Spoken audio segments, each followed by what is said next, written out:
Ina mana, ina reo, ina iwi, e ro rangatira ma, no mai, hare mai, iki mai, tēnā koutou, tēnā koutou, tēnā koutou katoa. Aloha lava, maloa lele, nisa pola whanaka ki o rana, whakaloha lahi atu, malo ni, and warm Pacific greetings, for Sean Barnes to Wengwa. We'd like to open with karakia. Te whaia, Tana ke mau ki a mai, ka huritu, awa ki te hai tarangi, ura te ronga moku, ma mahi tahi, ka ora, ka puawai, a mātau mahi, tono katika, tie ore. Welcome to today's Government Procurement Knowledge Hour, an update on the Positioning Procurement for the Future program. I'm Dr. Sean Barnes, and I have the pleasure of being the MC for today's event. And boy, do we have a lot to get through, so we'll get underway. We're joined by speakers from Government, MB, and New Zealand Government Procurement, and we'll also hear some of our amazing procurement practitioners. Our aim today is to catch you up on where things are at in the program as it takes shape and what is going on in the key work areas. So let's get underway. Our first guest is the Honourable Stuart Nash. He's joining us virtually. He's the Minister of Economic and Regional Development, who's delivered us this message. We'll also follow on with Carolyn Tremaine, who's the Chief Executive of the Ministry of Business, Innovation and Employment. Kina Whakatutuki. Carolyn is the Procurement Function Lead, which is also a lead role in the government procurement function. So we'll start with Minister Nash.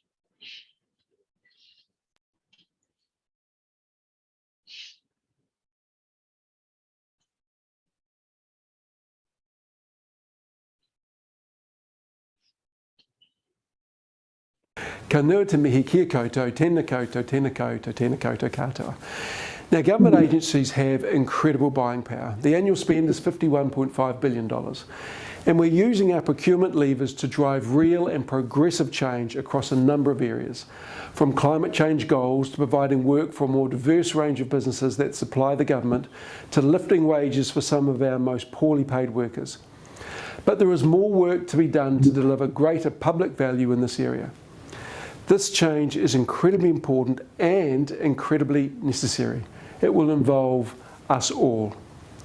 By working together, collaboratively, we have the power to transform procurement into an acknowledged lever for change and delivery. When we look back, procurement of goods and services for government agencies has changed a lot over the years. It started out in the 1900s as the Government Stores Board trying to get the cheapest deal, then travelled into getting the best value for money, through to delivering on a wider government goal such as climate change, creating a more equitable and inclusive society, or enabling more Kiwi businesses to get access to government contracts. There have always been players in the system who have led the way, providers or government agencies that have delivered greater public value. But the journey has been lifting us all up to match the excellence of the early adopters. I'm sorry I can't be with you today, but I'm excited by the work that you are doing and we're watching closely. Kia kaha, kia ora.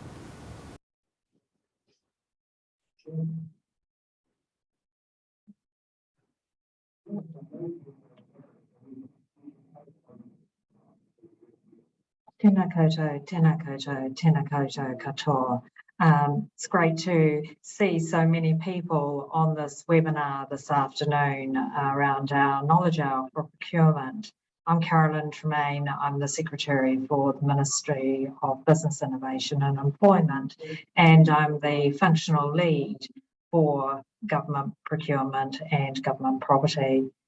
As the Minister has already said, government procurement constitutes a really large part of the economy. Collectively, across all government agencies, we contribute something like $51+ billion to the economy. And we're being asked to use that collective purchasing power across government to help us achieve other government objectives. Goals like lower emissions, raising wages, as the Minister's already talked about, and doing other things around eradicating modern slavery. No small feat at all when you think about it. A lot of the procurement changes have already been enabled by changes to the government procurement roles. But of course, what we need to do is just make sure that we are actually understanding and setting that direction for each of our agencies to be able to report on broader outcomes. The establishment of an assurance function is something that we are going to have that will allow us to monitor whether we're achieving these additional broader outcomes or not. I don't think the expectations for government procurement is going to change or abate in any way in the foreseeable future. I think government really does see that the money that it's spending, it should be able to get not just the purchase of the goods and the services, but achieve some of these broader social outcomes that we've mentioned already. And having a robust and responsive procurement system cannot be understated. We want to make sure that we're actually doing procurement at a government level in the very best way we can, that makes it easy for our people, but it actually helps grow our communities and helps manage global issues like climate change. Changes to the procurement system are going to affect each of us, and they'll occur across not just the capability and people dimensions, but also the processes that we use for procurement and the technology. And where we can, we will ask for it to encompass a lot more collaboration between agencies. We each have a part to play in this journey over the coming months and years if we're to reshape the procurement system for today and for tomorrow. Tomorrow's issues aren't going to be approached and solved by today's approach to procurement. Quite often when we look back through our response to procurement, we can look at that as a pre-COVID period and a during COVID period of response. And I think what contrasts the last couple of years, particularly across the public sector, is just the huge amount of work that's being done together by the public sector, achieving some absolutely incredible results, putting people first and bringing innovative thinking to the fore. So I know that many of you who have joined on the webinar today will ensure that we'll help deliver greater public value and better outcomes for Aotearoa. This korero and our mahi will not be finished in short order, and your ongoing engagement and involvement are really essential. On an aligned note, just to update you on some of the arrangements, Cabinet is considering a move from functional leadership to system leadership. System leadership is enabled under the new Public Service Act, and the proposed approach to system leadership aligns with the current direction that we are taking to reshape the government procurement system. So I anticipate there'll be more news on this at some later date from Cabinet, but I think it's important today just to highlight how and to emphasise how important our procurement system is to government.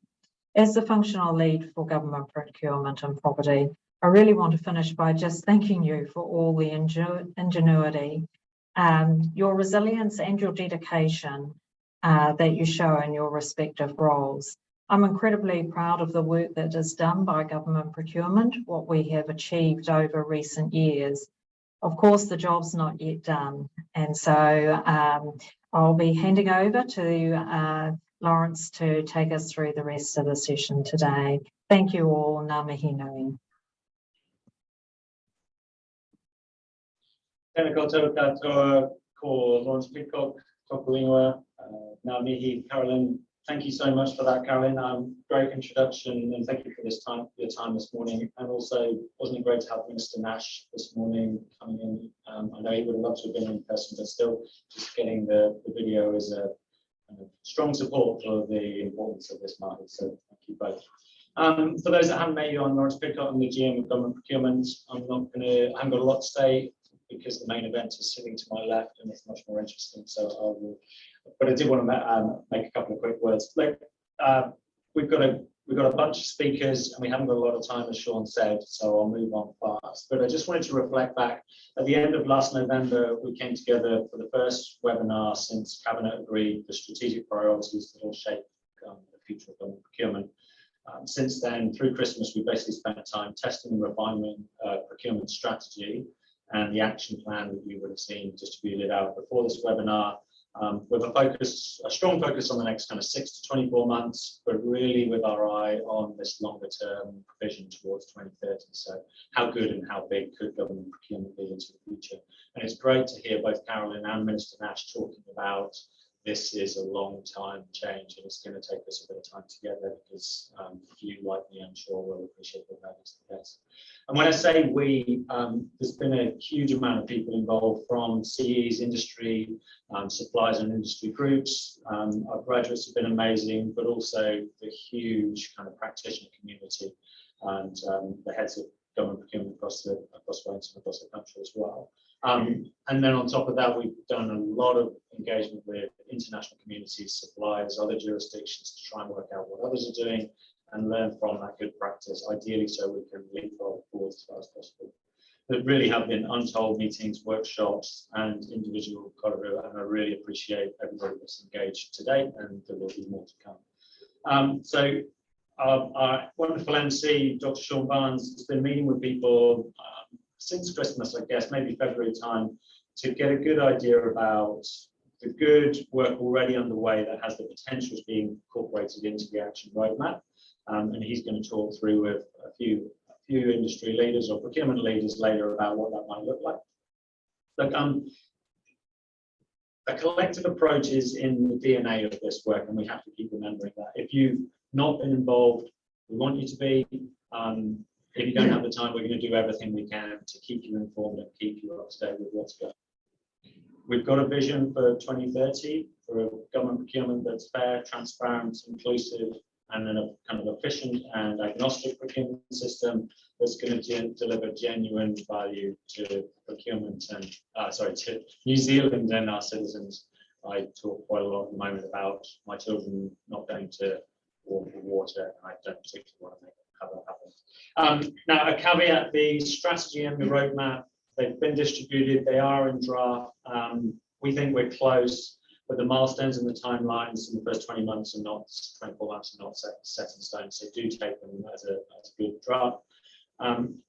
In a moment, I'm going to pass over to my colleague Kirsten Clay to talk through both the strategy and the roadmap with a bit more detail. So Kirsten joined us as a program director just before Easter. She's hit the ground running really fast, having taken on the reins from the fantastic Sarah Blackie.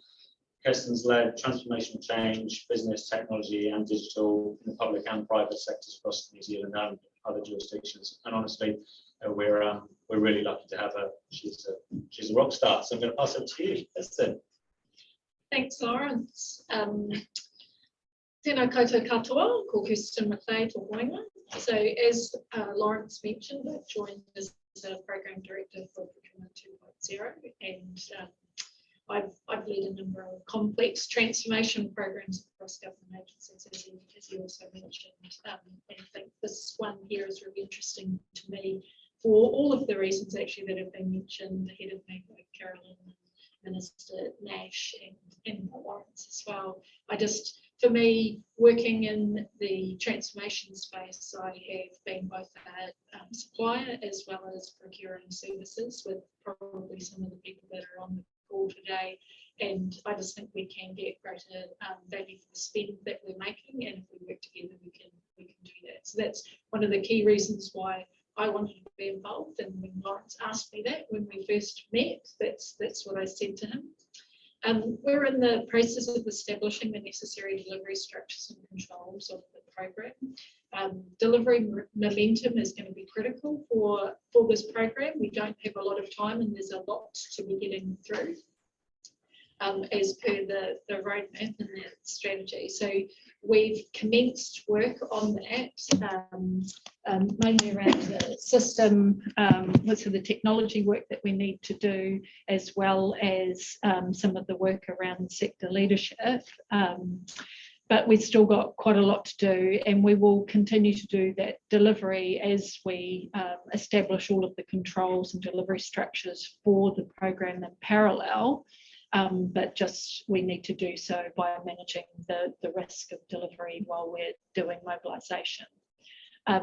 As Lawrence said, we plan to engage widely to ensure that we get quality outcomes from the program and to keep you updated on the progress. But there's no need to wait for us to engage you. If you want to reach out to us, be involved, and you've got key input you want to provide, please get in touch with any members of the team that you've had engagement with, or with myself, because we'd love to hear from you, and also expect us to be providing further updates shortly in terms of a more solid roadmap of delivery. I think, though, it's more important to hear from our panelists today. So I guess I'm passing on back to Sean. Cool, thanks, Kirsten. Kirsten wins best dressed today, by the way. I'm sure the room will agree. Ngā Kirsten and Lawrence. Right, we're now joined by three great procurement practitioners, and I don't use that word lightly, people know me, to explore the key areas of the program. I'm joined by Jazz, Alison and Todd. I actually have two people either side of me, and Jazz is beaming in from Auckland.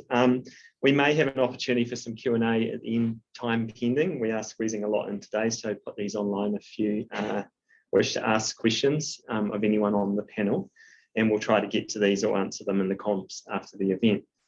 But firstly, a big tēnā koe to Jazz Singh, who's the General Manager of Procurement at Auckland Council. And as you can imagine, Auckland Council is a pretty big procurer, and they put a lot of work into the area of data and transparency, which is an area that Jazz is experienced and passionate about, and one of the key pillars of the government procurement strategy and the work that's underway. So kia ora, Jazz.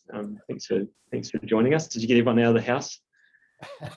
I certainly did, and kia ora and bula, Sean. How are you?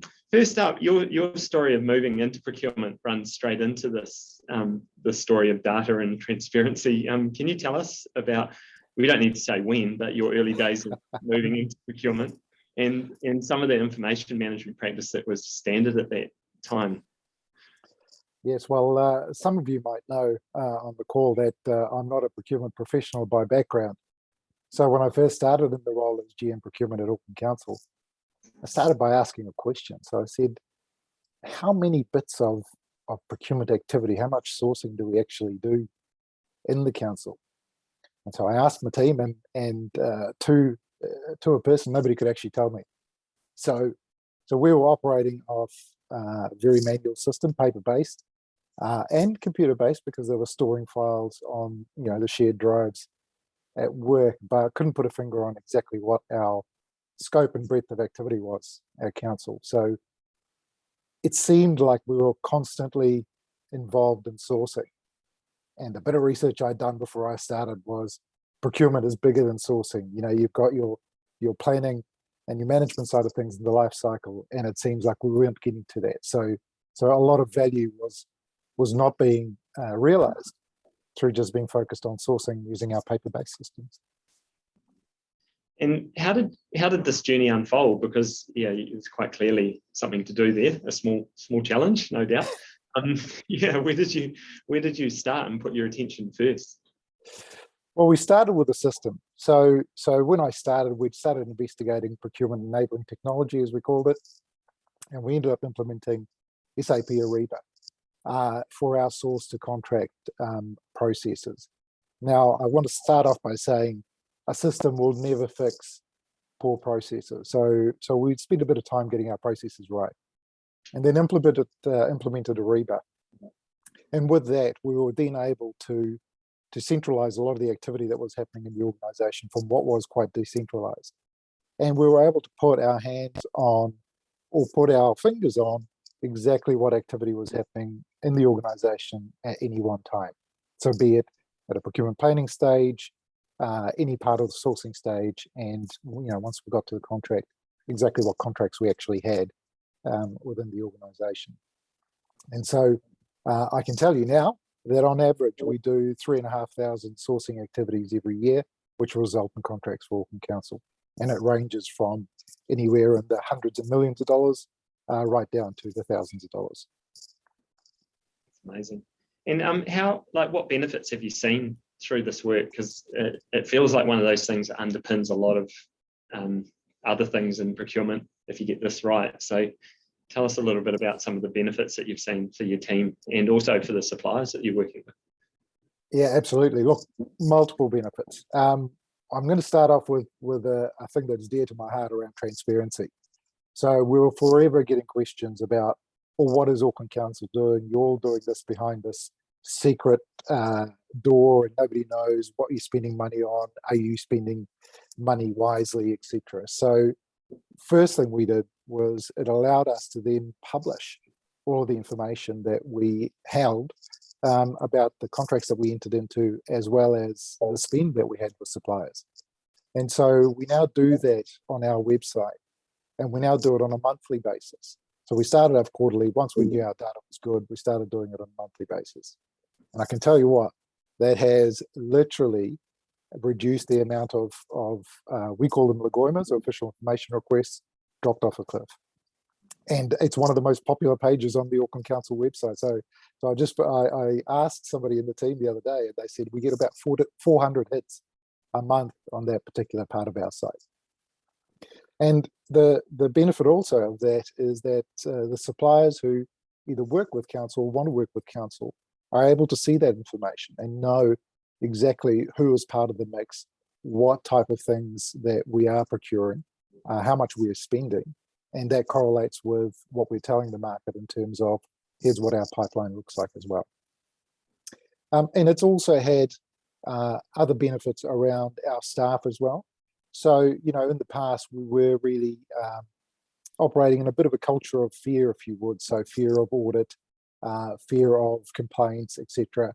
But our staff are now feeling more confident in releasing this information if somebody is asking, or pointing people to where they can find the information themselves. So yes, we keep our commercial and confidence bits secret, but other than that, we're a really open book in terms of what we're trying to do at Auckland Council. How important is data internally for the work that you do as a team? Everyone knows data is critical. And so without having great data, it's really hard to make good strategic decisions. And that's really important for us because, as I had said before, it's easy to get lost in the day-to-day, oh, here's this bit of sourcing we need to do. But taking a step back and going, what is it that we're actually doing? How are we procuring it?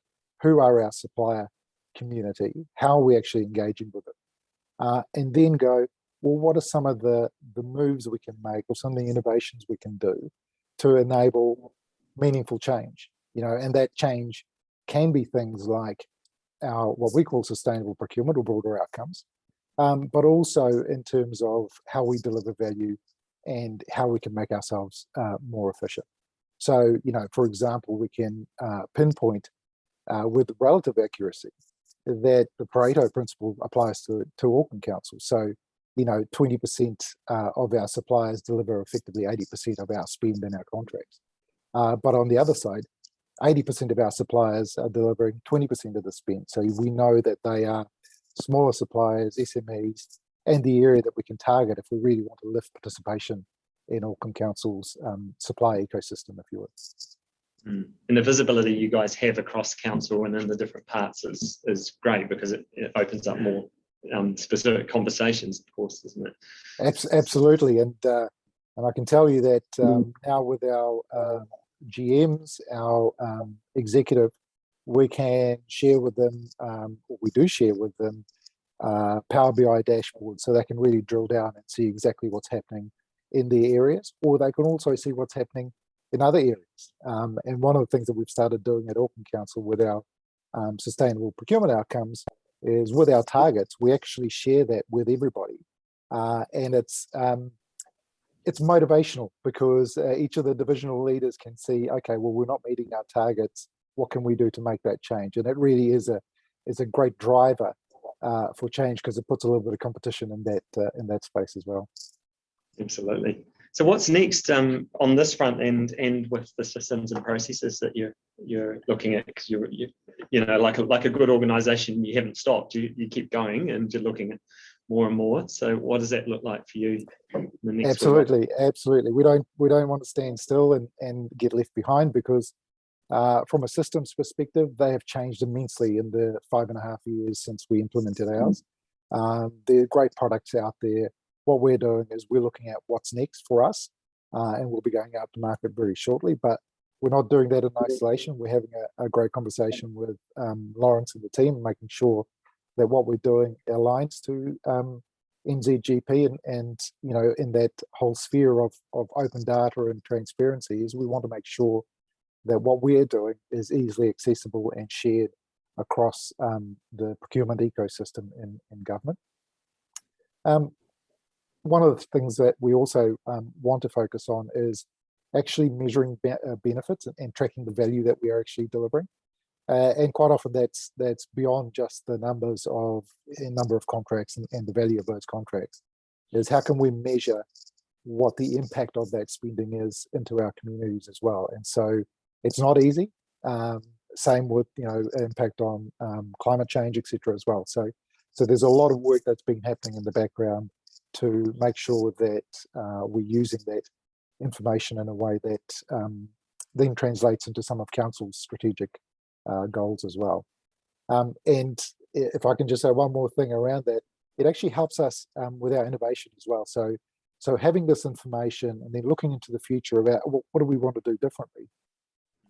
We can try different things. And one of those is very recently we're trying, well, at Council we're calling kanohi ki te kanohi in procurement, so face-to-face.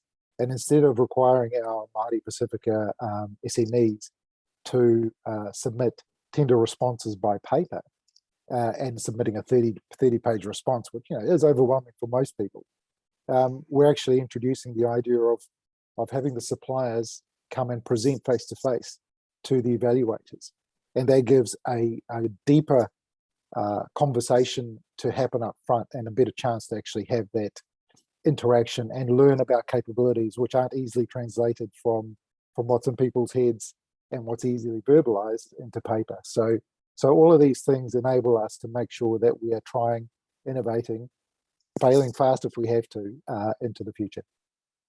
That's awesome. Well, ngā mihi nui, Jazz. All the best for your upcoming special delivery. So yeah, and thanks for joining us today.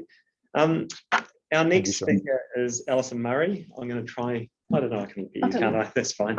We're next door to each other. Alison's the Director of the Construction Procurement Transformation at MB and a member of the Sector Leadership Group for the Procurement Program. A lot of big words in there. It's all right. Tēnā koe, Alison. We're going to explore sector leadership together and the concept of that. And it's an area where we've obviously seen a lot of change, particularly in the construction area, in the construction sector. So first of all, like what have been the big shifts that you've experienced in procurement in your experience over the last decade? Yeah, I came to New Zealand in 2010. And over that time, I've seen procurement really recognised for their value in terms of what they can deliver. There's often talk about procurement need to do more, they need greater recognition. But if you look back to where I came to New Zealand, that journey has been huge. Just look at the number of procurement professionals that are now across government procurement and dialing in today. That's an example of the recognition of value of procurement. The other key change is how government now are using procurement or seeing procurement as that lever to deliver not only the outcomes of the goods and services that are needed, but some of those social procurement or broader outcomes that are now needed. So there's been a real change in recognition of how procurement can actually be the enabler to deliver that.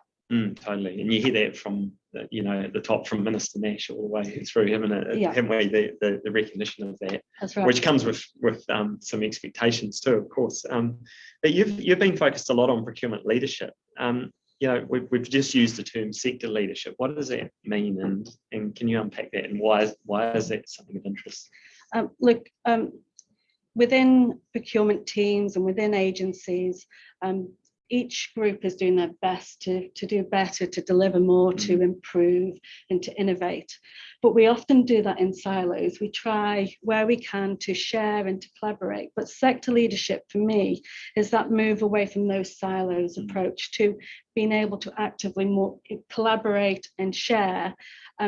Rather than starting from scratch. It takes time, it takes effort. So sector leadership is actually having that energy and resources to be able to make that switch change from got to deliver the BAU, got to focus on what I need to deliver for my agency. I'll collaborate and learn and share where I can, but it's really tough. So sector leadership is that move to actually putting the resource, the enthusiasm behind actually what we can do for that sector. And I think, as Caroline said, it's about system and system transformation. So the construction accord where I work is about that system transformation, and it's that collaboration not only between agencies but suppliers that's making the real change and the difference. So sector leadership for me is working across agencies but with the sector and those key suppliers to look at innovation, change and improvement. So we're taking the system The and system cutting it up and a view into and you know and different a sector perspectives. can be the construction sector, it could be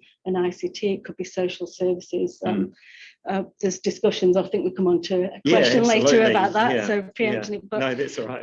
But it is around the system is not procurement, as we all know, is not just about the tender process, but the system is about the whole aspects in terms of the supply chain, the people that work within that system, the outputs that you get, the change that you get. So it's from a system or sector thinking approach, not just from what do I need for my agency and the impact that and that looking may bigger have, across looking government wider as well. and where some of those challenges and opportunities sit. Yeah, absolutely. What do you think are the necessary ingredients for sector leadership? Enthusiasm, energy and time. So the resources to be able to actually engage and deliver change. So I think, as I said, without that time and energy, often you focus on just doing the BAU and you get those snippets of change and improvement that, you know, individuals or agencies, so Jazz being an example of that in the data and broader outcomes and other things that they've done. But actually from a sector point of view, if you put some time and resources to it, the change could accelerate and be larger. So you get the momentum, you get a greater momentum in terms of what you can deliver and how you can deliver it. And that only comes by putting some effort into that. Effort, time and resources. It doesn't come without that, that focus. Absolutely. The construction accords an early model of that, and a lot of people would have heard of that. How has that journey looked in terms of the accord forming, and then you know some of the more recent times where it's really shown?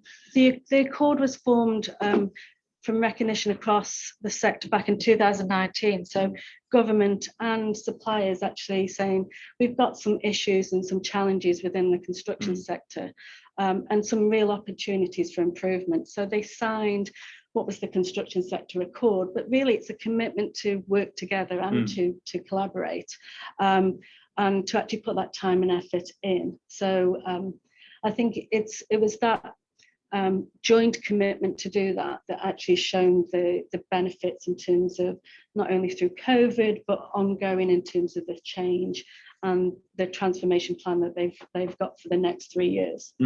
Is it it's fair to say it's really got some momentum on it, so it started with a lot of good intent. It was signed, I would say. I worked in an agency at the time. It probably a bit of a hoo-ha, yet great. Kind of then stalled a bit, but COVID really brought the sector together. It really broke down some of those barriers. They did work together. They made those connections. They put aside sort of differences, or actually this is what I need or that need, and brought them. So through those relationships being built and strengthened, it's now got that momentum. So that momentum I talk about in the energy, not only through recognised by government, but agencies and sector leaders in terms of industry bodies, all with the appetite make that change and to make that improvement. Yeah, and the trust that comes from Yeah. doing things together. Yeah. You've been working on the sector leadership working group. So, and that's just kicked off. What is that, and how's that been kicked off? So that piece of work is members from across government procurement, also industry representatives from different agencies or procurement leaders, so social services, construction, ICT. I think I've covered the main areas that are there. There might be others, but there's representatives which are coming together really to talk about what is sector leadership, what does that mean, what could it deliver, how could it deliver that, why would that be different to what we've had in the past, and how would it actually operate and work, and what are some of the key things they would need to focus on. So that group is trying to bring people that have already been in sort of functional leadership in terms of what works, what doesn't, others that sit in agencies, others like me in the sector accord with a view in terms of what would it mean and how would it work. And what's next for that group? So we've had one workshop, there's another one coming up next month. And it's the focus is really about trying to identify what does a sector mean, what does it cover, and then that next question is actually how can it deliver some benefits? What are those activities or actions? How would it be shaped? How would it be resourced? So it's trying to answer some of the questions about what, how, and why sector leadership is and how it would be delivered. Yeah. And what's been the most thorny thing that's come up in that conversation?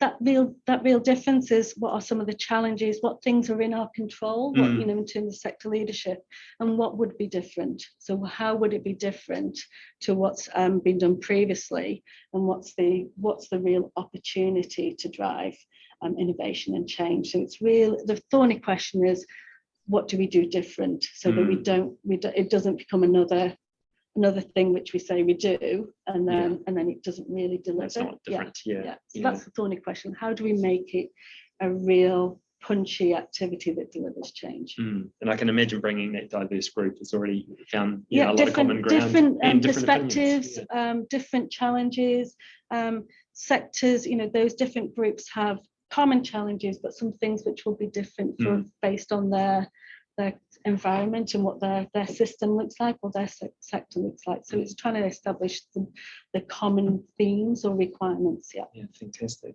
Oh, Ngā nui, thank you. And it sounds like, obviously there's a lot to come. So we're just starting on this journey.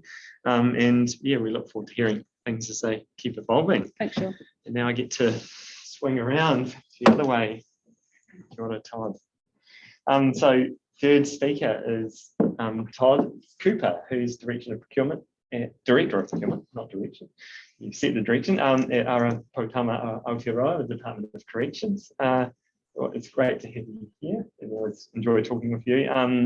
You've got the fun topic, talking about the way we work, which is an area that matters to everyone. How did you come into procurement, and what's been the big change that you've seen in your time? Ngā nui, Sean, and kia ora koutou everybody out there. I think we've got 380, 400 people almost online, so it's great to see the attendance. I guess that's a reflection of just how important this is. But in terms of my journey, I've had what some people describe as pretty eclectic career. But when you look at it from private defence to working with an American-Canadian space company to private public sector, the thread that is through that is commercial, procurement commercial, whether I'm responding to tenders and getting frustrated, or whether I'm creating the frustration on the other side of the table. I guess, when I really fell into it was with Foreign Affairs around NZA contract management, and then sort of later on into when I left Foreign Affairs into corrections. I was called a business analyst instead of a procurement person. So, I think we've sort of, matured along the way, and I've matured along the way, and it's good to see, as a career, we've sort of established ourselves. I guess what has changed over the years is really important. So, certainly in my 20 years, I've seen a real change in the disconnect between commercial and delivery. I think, we were always that sort of back office function that was sort of seen as a disabler of progress. Now there's a lot more alignment and focus on performance from the business, performance from the supply sector, a real focus on outcomes. And we saw that sort of thread throughout some of them, Jazz talking about how do we measure the impact of our spend, and I think that sort of change, us oldies can probably remember, our one SLA was always how much money have you saved the business, that was always a sense of frustration because we didn't quite know how to ever measure that. And what do we do with the savings that we've delivered? But now it's, in the bottom line, now it's again more about the broader outcomes. And, that was a theme from Minister Nash through Caroline, through Lauren, through, Kirsten and Jazz and Alison is actually, we're much smarter than that and how we're starting to deliver that value, that public value to, to everyone. And I think, a couple of other ones that sort of spring to mind, businesses have become a lot more lean and agile. They're focusing on their core business now. So they're outsourcing the stuff that they're not great at. And that's meant that our role has become a lot more sort of, wider in terms of the breadth from that supplier relationship management. Some of the really good procurement people from the day, that was sort of a natural thing to them. Whereas now it's more, ingrained in design as we start to move into another level of maturity around how we actually manage strategic and mission critical suppliers. Yeah, so those people skills are becoming more and more important in procurement professionals. And you mentioned, in some respects it was probably instinctive. You can't change people; they just naturally do that thing. But how do we continue to develop those people skills in the profession? Yeah, look, I think we are. That old adage, I think, from the old days, we're jack of all trades, masters of none in our profession. So, everybody's going to have different strengths. I think old school way is we focus on people's weaknesses, which is a wrong way to develop people. People's weaknesses often a reflection of the things that make them miserable. I'm not a details guy, as my team will probably be nodding on the other end of the computer. That makes me miserable if I have to sit there and analyze spreadsheets all day long, but there are some people that love that and good on them. So I think you need to understand your people, understand what drives them as a leader, and really support that development. It doesn't matter what it is, because there's a bit of everything for every procurement person, whether it's IT, whether it's space. We need to enable people to be sort of the owners of their own, destiny, and we need to support that development, whatever that may look like.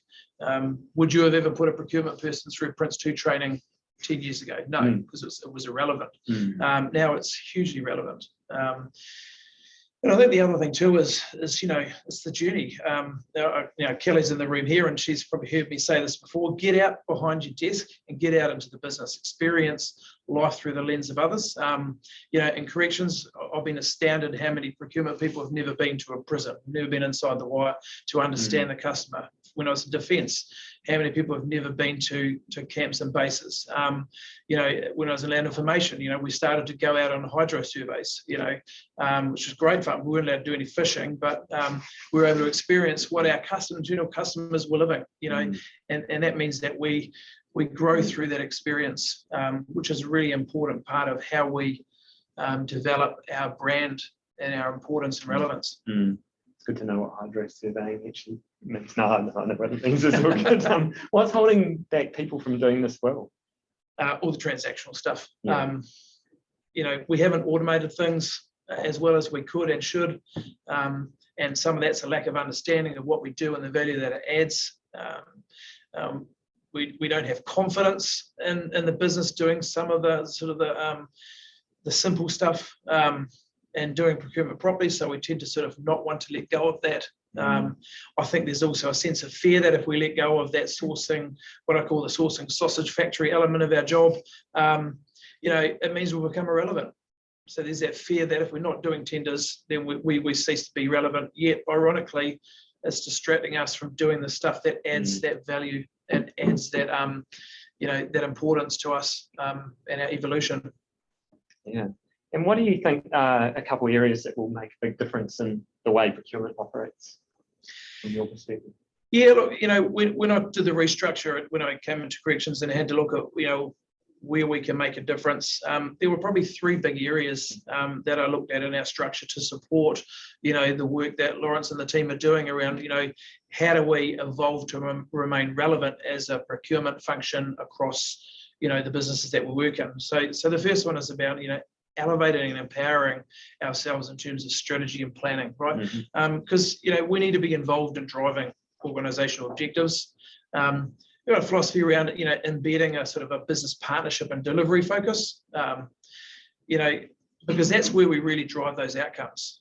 If we're working and partnering with a business, it's introducing, to sort of Jazz's world, it's introducing data maturity so we can provide rich insight and analysis, or what I like to sort of, coin situational awareness. And that's really important. You give your executive suite some fantastic analytics. I call it the cocaine of procurement. They'll get addicted real fast to what information we can tell them. And then, again, it was another thread: collaboration, Caroline, collaboration, Lawrence, collaboration. Be collaborative. Procurement is an enabler, not a barrier. So sometimes I feel we're hell bent on getting, and I hear this all the time in conversations. We must get to the top table. That's irrelevant. I think we must be key influencers. I'd rather influence the people at the top table than actually be at the top table without a voice. So, some of those who have sort of heard me call it, I call it sort of the procurement version of the bat signal. So when the executive ring you up because they've got problems or they want you to solution something for them, and they've got the bat phone, they'll ring you direct. That's great. As a procurement leader, when your CEO calls you and says, "Look, I've got a problem, can you help me solve it?" That's when you're influencing. That was you've made it as a procurement function, because you haven't ceased to become relevant. You are relevant. So you're waiting for the big red phone. Yeah. And I guess there's that. Yeah. We do need to create our own bat signal. And there's a nice little bus slogan that I like. Don't be the no show, be the go show. So, be that enabler of things. And, we've got a bit of work to do to break down some of those, I guess, old school sort of feelings and experiences that we've developed as a brand. But we're doing it slowly, right? And let's not get too excited about trying to do it too fast. Trust, happens over time. And we need to really focus on just chipping away at it one bit at a time. And as Caroline said, if we move into a sort of a system approach to procurement, we'll have a lot more tools at our disposal to be able to do that. Absolutely. I think it's great. You've always got a bus slogan, so thanks for dropping that in. It's awesome. So thanks, Todd. It's great. Always great talking with you. I'm sure we could do another couple of hours, but we've got to keep moving. So we do have a couple of quick questions, which we'll see if we can cover off. There's one for you, Alison. Talking about the progress of the construction accord, and I think you used the word stalling or that kind of thing. It's probably a strong word, but how do you keep momentum on these types of initiatives? Yeah, sometimes I don't think before I speak sometimes. No. Was probably the wrong word. No, but I think there was momentum, but what I was trying to, I think, share was that it maybe wasn't as much speed or momentum that there could have been. It was, the progress was slower. I think part of that is because of the need to build those relationships, to change the approach that had historically been seen. And I was sitting in education at the time and working as an agency into the sector accord and through to industry. So the similar lessons that we learned at education was the need to build those relationships with industry and with suppliers to gain that trust, to then be able to make key changes and get the feedback about what works and what doesn't. And I think the Accord was going through that process. COVID just sped that up. It really helped those relationships to build. So I think it would have got there. It was just, when I was saying stall, it was just taking time, and change and transformation can take time. COVID just really sped it up really. Yeah, absolutely. That's cool. And I'm going to kick one more question to you, Todd, because you're close. there's a question here around diversity and working with Māori and Pacifica businesses, and I know you do a lot of work at corrections in the communities, obviously through the role of the agency. How do you think procurement needs to push into this space and grow diversity and diversity of thought in the way things are done? Yeah, look, it is a good question, and it's a big question. It's a huge question, and it requires a big, long answer. It doesn't really, it's about starting conversations. It's that face to face. We were blessed, and Emma and my team spent quite a bit of time working with iwi around, what is our commissioning framework going to look like? When we delivered something. We got fantastic feedback because they could see their feedback reflected through it. So have those conversations, be brave, be really honest. 12 years ago when I joined corrections the first time, I'm a recidivist. I had to work with the kaitiaki agreements across the 4 new prisons, and there were some challenges around this dirty word in procurement and commercial, which was around nepotism. Now that's perfectly acceptable within the Māori culture in terms of you engage people and trust to do work, regardless of whether they're family members. So it's understanding how the different cultures work and wrapping that in. But when to do more in terms of bringing them in, we pay consultants to sit around our tables giving us strategic advice, and we pay them big dollars. I'd love to know what we spend with some of the big consultancy firms. We bring fantastic, well-educated and Māoridom, iwi leaders in, and we give them koha, we give them a countdown voucher or pay for the petrol, and so we need to be elevating them and engaging them much more richly in terms of helping us try and solve the problems and helping us understand, how we can really weave the Western, way that we have to work in as Crown to the, to our Māori world, and those couple of Māori approaches to things. And so, that's not easy. We've got to be able to navigate both worlds, and I believe we can. Again, it comes back to taking time, getting to know them, getting to understand, those differences. Well, you said get out from behind the desk as well. Yep, get out from behind the desk. Yeah. No, that's great. So we're running short of time. So I guess just a moment also to introduce another part of the program called Act Now, which I'm looking after. We know there's already good things going on out in the procurement system, and that really do align with where Procurement 2.0 is going. The idea behind Act Now is to identify and support this practice as it's there, and to also learn from it and be a source of learning and celebration. So we want to celebrate those initiatives and the people and the learning and the success that's there. We have a few projects that are on the roll now, and one of those is looking at waste minimisation and resource recovery, which I know Todd's passionate about as well. And the second is looking at supplier performance and some great work that's being done in education in this space. And the third initiative is looking at a cohort of future leaders and looking at some of the people skills that we know are really important around influencing. So we'll have more to come on that and more to be shared in the near future. So ngā mihi nui for joining us today, and a big thank you to all of our speakers and taking the time to be part of this, and also for you to be part of this.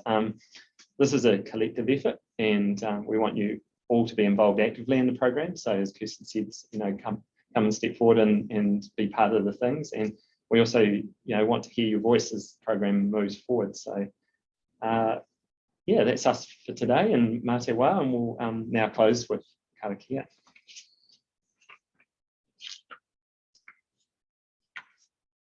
Ka hiki te tapu ki wātea e te ara, kia tūki e te au marama, hui e tāke